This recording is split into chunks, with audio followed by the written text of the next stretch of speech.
Les personnalités historiques à connaître, Jean Jaurès. Une personnalité plus complexe qu'il n'y paraît. Jean Jaurès est une énigme. Sans jamais avoir exercé de responsabilité gouvernementale, il a marqué son temps et la postérité. Icône du socialisme, normalien agrégé de philosophie, c'est un pur produit de la Troisième République et de sa méritocratie. Sa philosophie socialiste porte en elle des valeurs morales et des valeurs républicaines. De sa naissance à ses débuts en politique, Jaurès naît le 3 septembre 1859 à Castres dans le Tarn.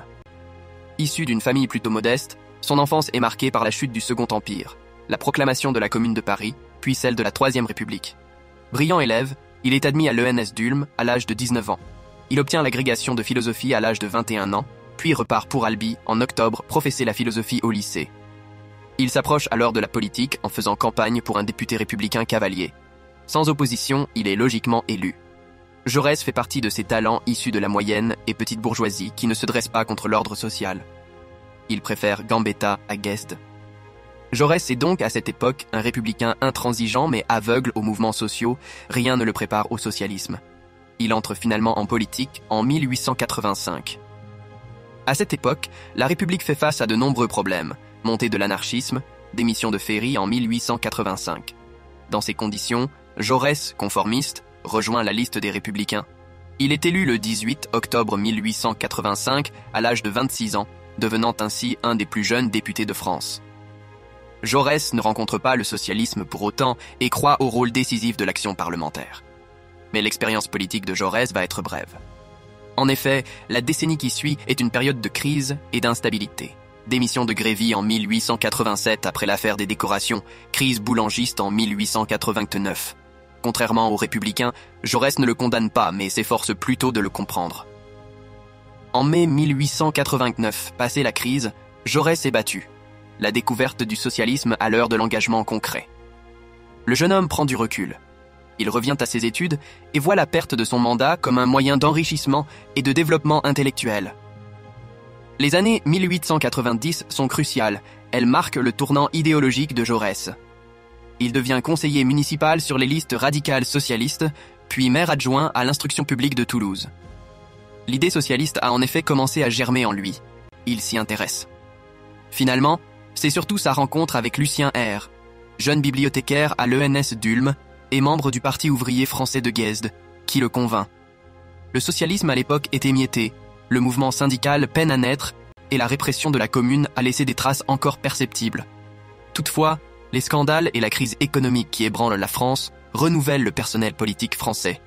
Vers 1890, une nouvelle génération de socialistes entre en scène. Jaurès, Viviani, Millerand. On observe une montée du mouvement prolétaire, grèves et manifestations comme celle de Fourmi. Cette évolution s'achève en 1892 qui va pleinement décider Jaurès.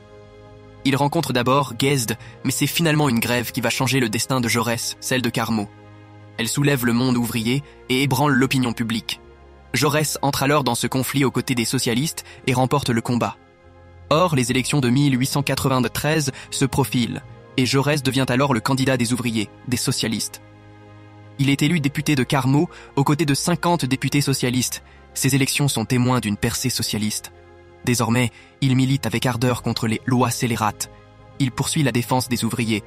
Lors de l'affaire Dreyfus, en 1894, il préfère d'abord rester en retrait, Dreyfus étant un bourgeois et un juif. Il va finalement rompre avec la position des socialistes et s'engager à partir de 1898 en sa faveur, non pas par haine de l'antisémitisme, mais plus en faveur de la vérité. Cet engagement lui vaudra d'être battu lors des élections de 1898. Jaurès est devenu un homme politique reconnu, ayant gagné en influence dans tout le pays. L'homme de l'unité socialiste. Après cette défaite, il se lance dans le journalisme. Il devient co-directeur de la Petite République, journal socialiste républicain. Au même moment, Jaurès songe à réunir les partis socialistes divisés. En 1902, Jaurès est réélu député de Carmaux tout en participant à la fondation du Parti socialiste français. En 1904, il fonde son journal L'Humanité, composé d'intellectuels socialistes. Finalement, en avril 1905, lors du Congrès du Globe, Jaurès parvient à unifier les partis en fondant la section française de l'Internationale ouvrière, SFIO, et en devient le premier dirigeant aux côtés de Jules Guesde. Ce parti obtiendra de bons résultats aux élections successives, 10% en 1906, 13% en 1910 et 16% en 1914. Sur le plan social, avec la SFIO, il va relancer le dialogue entre les partis et les syndicats et va développer la CGT. Jaurès soutient le gouvernement Combes. Jaurès, élu du Midi, ne peut que sympathiser avec les viticulteurs lors de la révolte des vignerons en 1907. En 1910, Jaurès obtient enfin les premières retraites ouvrières. Sur le plan colonial, Jaurès s'oppose à la colonisation.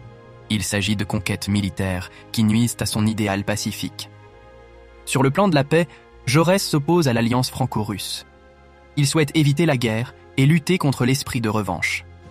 Le 28 juillet, Jaurès parvient à faire se réunir l'Internationale ouvrière à Bruxelles afin d'engager une entente qui consiste à empêcher la guerre par la grève générale en cas de son déclenchement. Mais Jaurès meurt, assassiné 3 jours plus tard à Paris, au Café du Croissant par Raoul Villain.